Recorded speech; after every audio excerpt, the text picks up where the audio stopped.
Let's go. You're listening to Making Data Simple, where we make the world of data effortless, relevant, and yes, even fun.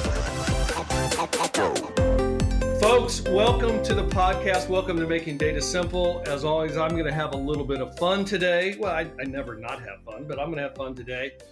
You know, I never like to wish my days away because the time is absolutely flying. I am ready for 2022.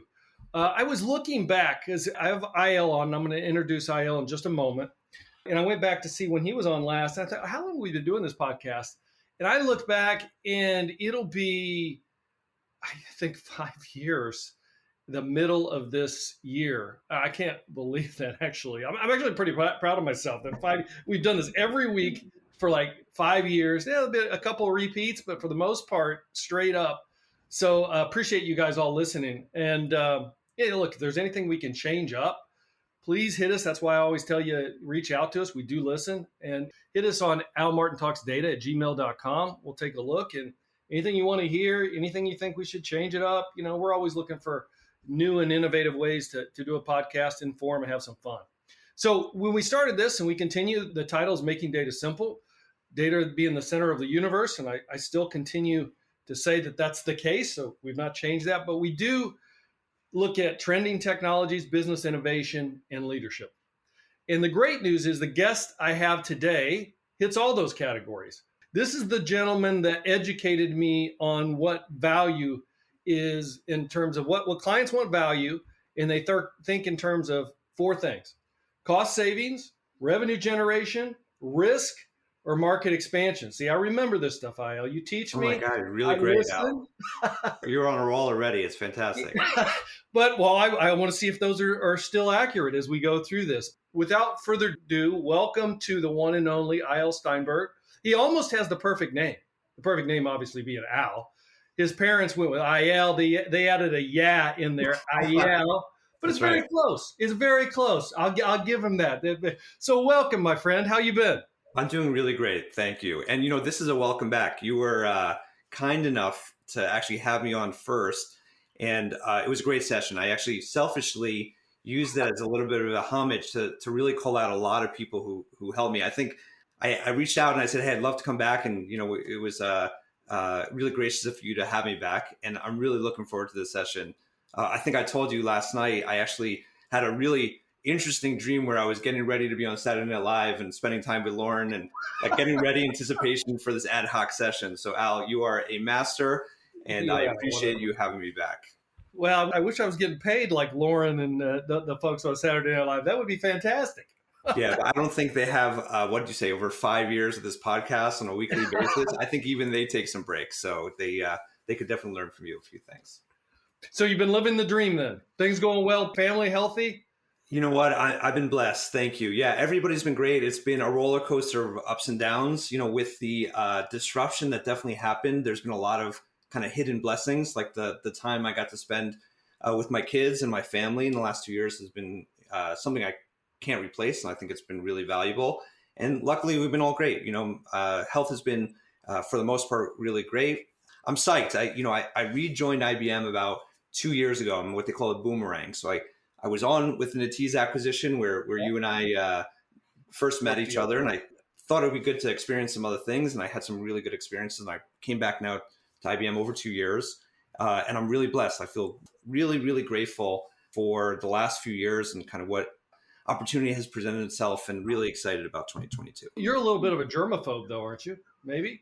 You know, I married into a germaphobe, to be candid, and she's going to listen to this and she's going to get mad at me for saying that. And so she improves me. As I like to say, she improves me and makes me better. I think we tend to be on the more conservative side to make sure that we're kind of keeping everything locked down. But yeah, you know, I think it's measured like anything else. Nothing wrong with it. The only thing is there is such a thing as pandemic fatigue. I mean, I just can't take it anymore. I mean, it's like I used to get up, and I'm probably like you. I don't know how many hundred thousands of miles I was putting on planes. When we went into the pandemic, I'm thinking this is great, and it has been great. You're right. I've got to spend time with the family, with the wife.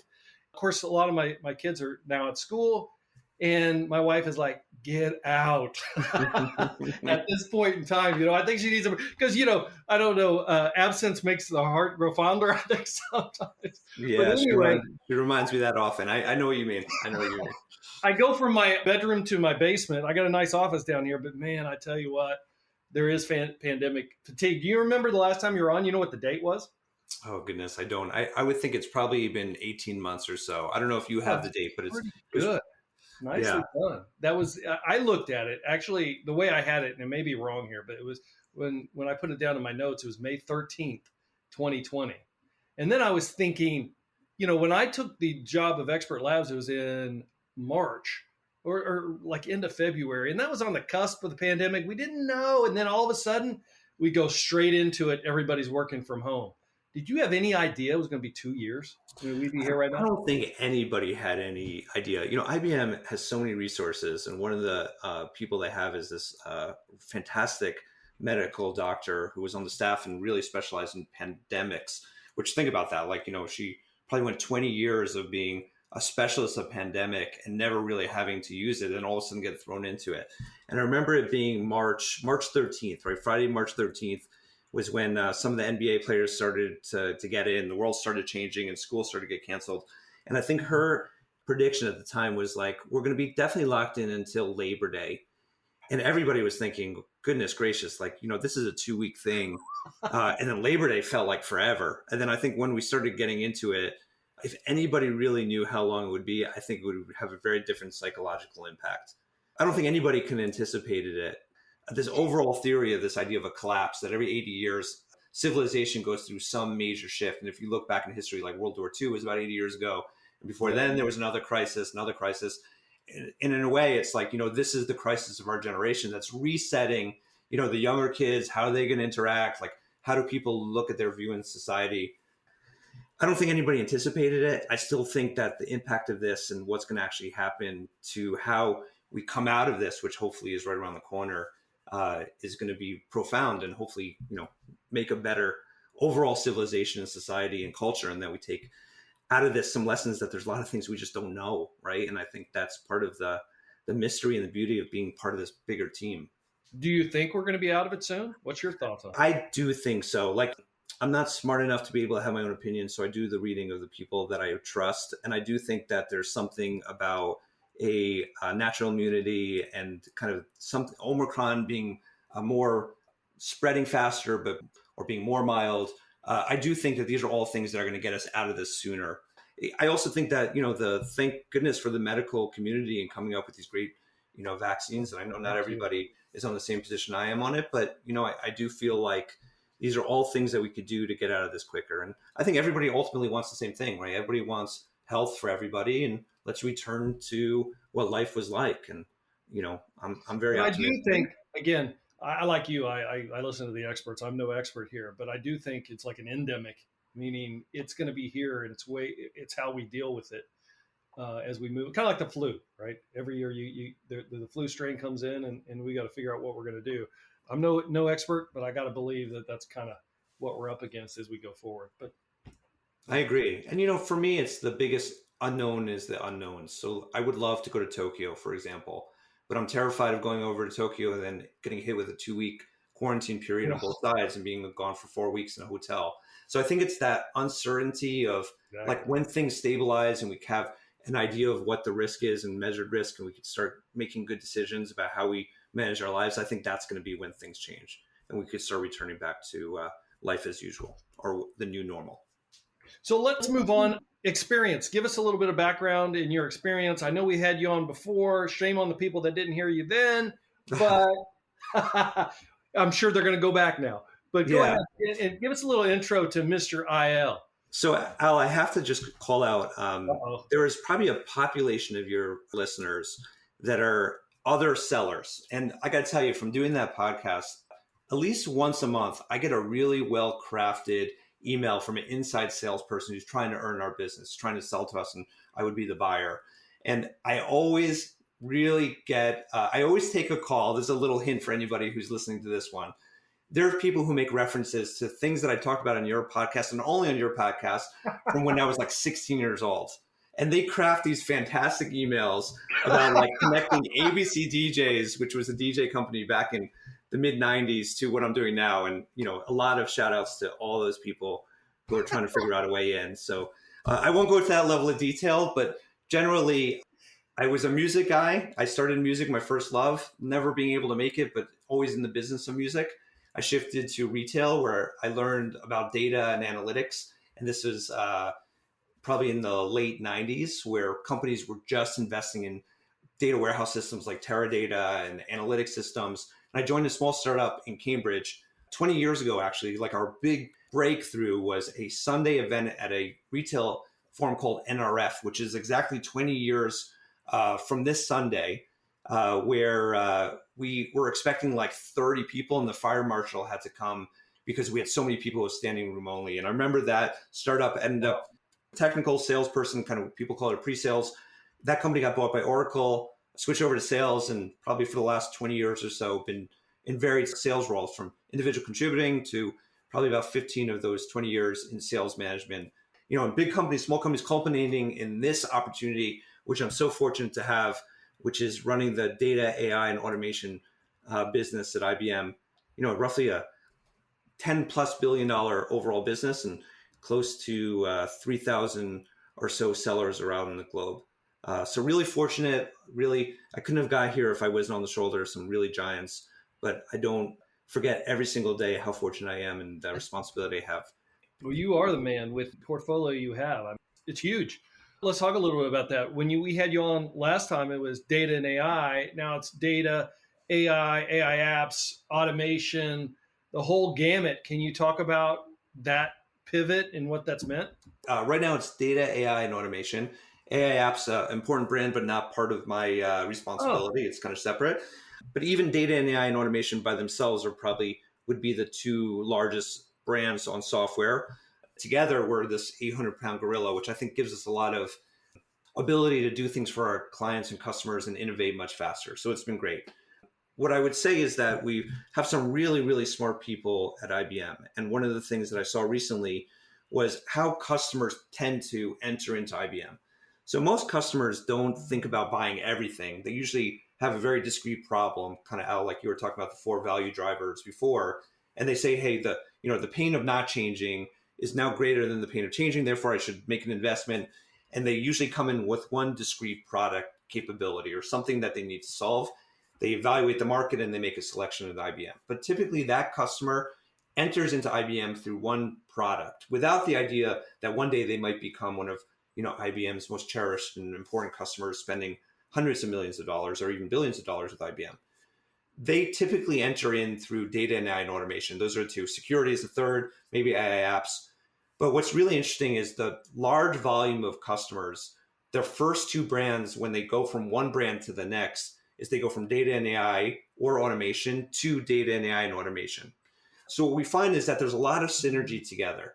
And by connecting both automation and data and AI, though it's very different product sets and different customers, it gives us the ability to give the customers a better experience because we're bringing those people who they're talking to under one management chain so they don't have to repeat themselves. And there's more customer intimacy, people working together. And it's about a year since we've done it. And it's been really successful and something that we're going to continue to refine for 2022. Fantastic. And in dissecting that a little bit, the 4 value drivers I mentioned, those still the 4 value drivers? Anything change there? I think they're going to be the same 4 value drivers forever. I think they're a little bit of iconic kind of sales goals. And, probably the order of magnitude of the 4 is probably going to change based on the macro environment. Like I'll give you a good example, right? You said increase revenue is 1, reduce costs is 2, 3 is mitigate risk, and 4 is to increase reach.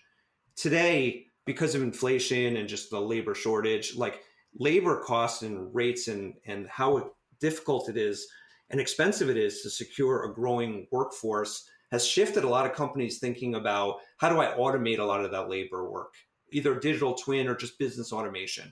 So that's a real trend right now.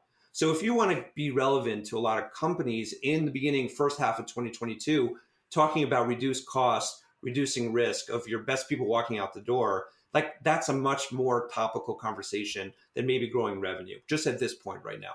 So I think those four things are pretty good about capturing the broad spectrum. Maybe there'll be a fifth as we kind of continue to innovate, but I do think that the waterline of what's important amongst those four is going to change, but those four are pretty grounded in here to stay. So today you would say, hey, front and center, they're all, I presume, being exercised at some point or another, but front and center right now is reduced cost and mitigating risk in automation to help some of that optimization to help to accomplish both those goals. Correct?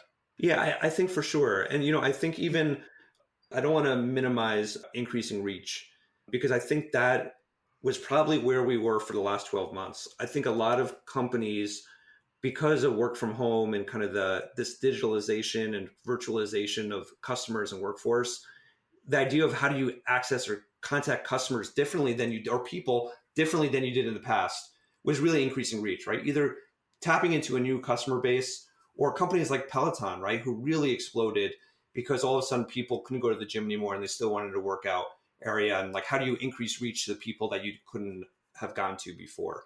So I think it does fluctuate at this immediate time. I think cost and reducing risk is probably the top two. Part of my question is, do you expect kind of as the pandemic lifts that we're going to quickly hit market expansion and that reducing costs is going to be pushed to, grow? No, I mentioned before around this concept of the collapse in the 80-year cycle. And the beautiful thing that's really exciting is at the end of every one of those collapses, there's this major emergence in growth, right? If it's, the great boom of that happened after World War II and, the equivalent of pretty much any other collapse, people are just so kind of pent up that they want to go out, they want to spend, they want to grow, they want to work hard, they want to have better lives for their families. I do think that that's coming. And I do think when that comes, that people are going to shift from being bottom line focused to being top line focused. And it's going to become a period of spend. And, how do I kind of take market share from my competitors? How do I invest into total growth just because I think we are going to see a boom as we emerge from the last. Does it matter to you which one is one of the drivers are out in front? Is one more fun than the other? Is the market? It's a lot more fun selling to top line revenue. It's a lot more fun. Like reduced costs in a way is the least fun, right? Because it's some way you're saying I could save you this in labor costs, which really translates to less people, which is not fun, right? Nobody wants to talk about it. But if you're growing revenue, people are hiring, they're taking chances, they're opening stores, they're opening locations, like everybody's in a better mood. So top line revenue growth is by far the best period of time. Well, I mean, the interesting thing is we talk about reduced costs. We got a labor shortage unlike any other right now. So it's kind of a weird situation we find ourselves in. You know what I mean? And if you take a human capital intensive business and inflation and everybody's saying, hey, my mortgage payment or my rent payment or my food payment is going up, my gasoline is going up. And then every employee is saying, well, can you help me by increasing my compensation in my check, right? Like how much I'm actually taking home. And I think that pressure for a lot of companies, if 50% of your cost is a human cost of expense, and that's going up by 10%, there's a real significant pressure on companies, not even for hiring, but just maintaining where you were in the past just because of inflationary environment. So a lot of companies are trying to figure out, how do I do more with less? And, I think that's a sales opportunity, right? And I think that's what's really great about the automation portfolio at IBM is we have fantastic products that do this. And I think when you see the results that come out, but I think our strength of our automation business is largely being driven by that macro trend.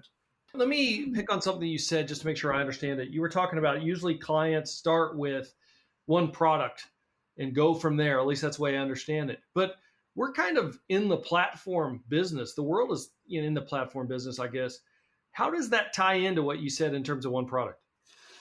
This is the trickiest part. And I'm going to use an analogy that some people either like or not like. I'm a Howard Stern fan, so I'm going to use a Howard Stern serious analogy.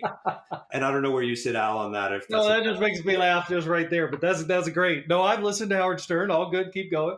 All right. So if you think of satellite radio or Sirius XM, a shift away from kind of what you paid no money for, right? Like you always had radio in your car or your home and you didn't pay anything for it. Then here comes satellite and Sirius. And it's now a paid service. That's a platform. A couple hundred channels. I don't know how many there are, but there's quite a bit. 5 comedy channels. It's a platform. But you needed an angle. You needed an anchor to get people, a wedge to get people into the platform. And that's where Howard Stern really was amazing. And they paid him a boatload of money. But the whole strategy was that there has to be a reason why people embrace the platform. And I think it's very similar for the software side. We have a fantastic platform of products built on OpenShift, which is part of IBM's broader strategy with the acquisition of Red Hat. That's a hybrid cloud and it does some great things, but then you don't buy the platform, you buy the business solution. So I am a company that has to deal with an influx of customers who are now calling me and I need a virtual assistant. So I'll start with that business problem, and then that might bring me to something deeper. Or I'm dealing with a labor shortage like digital twins. I need a business automation system. Or my applications keep going down, and I need a way to kind of observe it better and to have better uptime. There's all these decision points that enter, but you don't start by buying Sirius. You start because you really like Howard. And when you buy Howard, and you start now paying the $20 a month for the service, if that's what it is, all of a sudden you'll go to channel 97 and you'll start listening to the comedy channel. And you wouldn't pay the $20 for that comedy channel, but since you're already in, there's the powered defaults. So you say, hey, I'm already paying the money for this, might as well check it out and start using it. And that's really the bridge between kind of the entry point and then being able to leverage the broader platform. So get in with Howard, and then you listen to 50s on 5 after you. That's right. You realize you never even knew you loved 50s on 5 until you started listening to it, and that's the go-to default station on your radio. Very good. Let me go back to another thing you said on the differentiated technology that IBM brings around data, AI, and automation. I'm sure you're going to look at a technology or technical decision point and then go from there. But overall, what's your pitch? I mean, pick something, and how would you sell? What's your differentiator? I mean, why IBM? Why these technologies? So I left IBM and I went to 2 startups because I really believed in the business problem that we're having. And this is more on the data side, right? Given that this is a data podcast, I'll kind of put the automation to the side and talk about the data side. Companies have spent the last 20 years building these data environments. And the last thing they want to do, they don't want to move the data, right? It's like the biggest sin in data management is let the data reside where it is. If you start creating copies, you lose security, it gets super expensive. There's just complexity that happens. The problem is you got the data consumer who now wants to access all the data. They don't care where it is. They just want to know what's available, where is it available? Is it secure and governed? Is it a gold standard that I can actually bring it up to executive management? That's the fundamental issue. What IBM has that no other software company on this planet has is that it has every single component of the stack, what we call the AI ladder. How you collect the data, how you organize the data, how you analyze the data, and how you infuse the data. And I could happy to go into more. The thing that makes it different is that there's other companies that do one sliver of it, but just like Microsoft Office as an example in the consumer world, the only way that you can make PowerPoint work with an Excel or Excel sheet within a PowerPoint is you have to be the software provider for all the parts. And what IBM brings that nobody else can do is that it's not just about data management, it's about governance of that data, it's about applying AI at all the processes. And IBM has this really rich history of having these franchise products like DB2 and Cognos and DataStage and on, Watson, and on and on and on. So what IBM is now doing is it's modernizing that base. It's bringing almost like a greatest hits CD. It's taking a little bit of each individual part, putting it together, but solving the problem as the entire problem. And there's no other company that's doing it. They need a data fabric and they need a way to kind of make it simple and governed. And that's what IBM does that nobody else does. And I think this journey is going to be really, really rich for IBM. It's going to be great for our customers, completely differentiated, and something hopefully, Al, you could hear in my voice, I'm really excited about. Yeah, no, I can see your passion. I mean, that's why you're here. I'm with you 100% on everything you said, particularly in the moving and the pain in moving data. If you can avoid moving data, I mean, you should. However, I see customers moving data. Why are they doing that when they don't have to? There's very few who are actually moving the real legacy data. Even if you go and you do a Google search on database popularity, and there's some DB Insights and some other tools that will show it. If you look at the large kind of transactional databases that have been around for a while, like the DB2s and the Oracles and SQL servers, you can see that the lines don't actually drop, like massively decline, even over an extended period of time. There might be a small kind of erosion of some of these other database environments.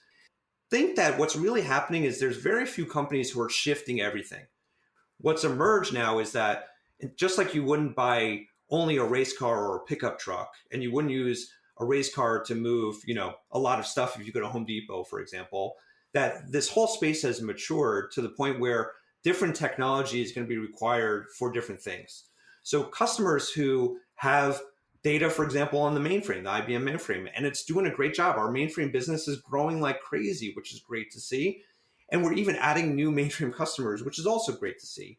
That those customers are not moving their data. They tend to leave the legacy data where it is, but maybe for a new workload that has to do with something like unstructured data or if there's a new business group, they might use that for a cloud data warehouse. So it's okay. Like, I don't think that the competition here for IBM is Snowflake or Mongo. In fact, what we call our OEM business is how our relationship reselling or embedding or having like a Mongo OEM offering. And there's many others, right? Cloudera, Enterprise DB, and on, Box. That's a really strong part of our business. Why? Because customers realize that it's not just about one solution. And what IBM brings is this data fabric, or like being the Switzerland, where you don't have to decide, pick one and be all in on it. Let us be that abstraction that you can let the data reside where it is and don't move it. Because if you're really just moving it, you're getting a lot of cost and significant risk without a massive shift. Like, you're not getting anything new from a data science or capability side. So why take on the risk and the cost if you're not really getting a different business outcome? I think what's interesting in what you said, and I don't know if everybody realizes this, but I'll just restate it again, is what I heard you say is, I think a lot of people look at, like you mentioned, Snowflake. We'll stay on that theme for now, but it could be others. They look at that as a competitor, could and is actually an OI engine. Exactly, Al. Like, when I hear customers say that they have Snowflake, I say, great, that's amazing. That's the beginning of the conversation, not the end. And it's the same thing for any of these data warehouses or data storage systems. Like, the world has shifted that there's not one single answer. And the more answers that companies have, and we hear it all the time, I got SAP, I got Snowflake, like, then they start saying, well, how do I bring it together? How do I maintain that the information that my business comes to a meeting, if they have different sources, how do I make sure that it's governed, secure, and consistent? Al, I totally agree. These are not competitive offerings. We have a fantastic offering in Netezza, right? Something close to both of our hearts. We just released Netezza on Azure. These are things that are continuing to evolve. The game doesn't have to be a zero sum where it's competitive in all directions. I think there's room for all of us. And I do think that, the reality is that as people have more and more of these choices and solutions, the complexity and the governance becomes the key. And that's really where I think we shine.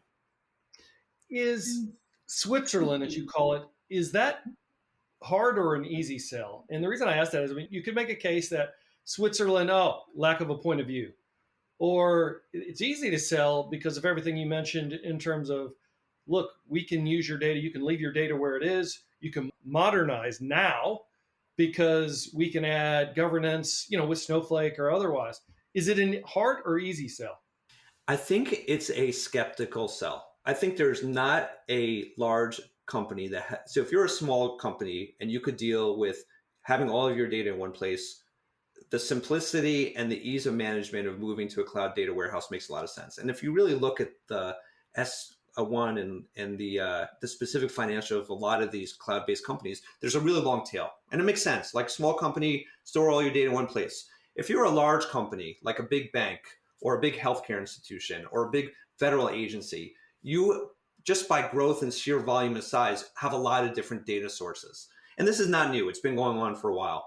There's been a lot of companies who have come along with one piece of the pie, like data virtualization, where like companies like Composite or Dremio or Denodo on the OLAP side.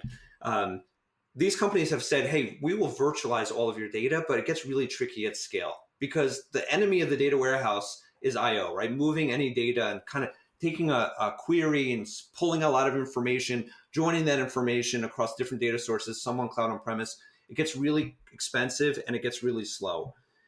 That promise has been told and sold by many sellers for many years to a lot of banks.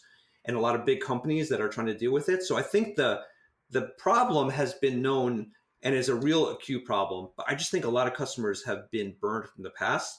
And the selling part of the concept is not hard, Al. It's being able to show them how, by doing governance, by doing virtualization, by being really smart about how we do data management and embedding AI, all of the components, once people see the difference and how it's not just attacking it from one part, but really looking at the entire holistic thing and having the credibility of being IBM and working with some of the largest companies in the world, I think that light bulb moment happens for a lot of our customers, and they say, you know what, we're all in on this. And, these are big projects with a lot of great companies, household name companies, and telco and financial services and companies in the US and in EMEA and APAC and Japan.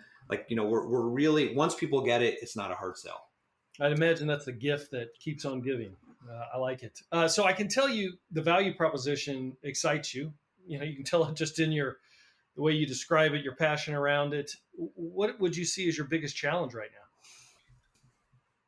The biggest challenge is getting started and, quite frankly, figuring out where to start.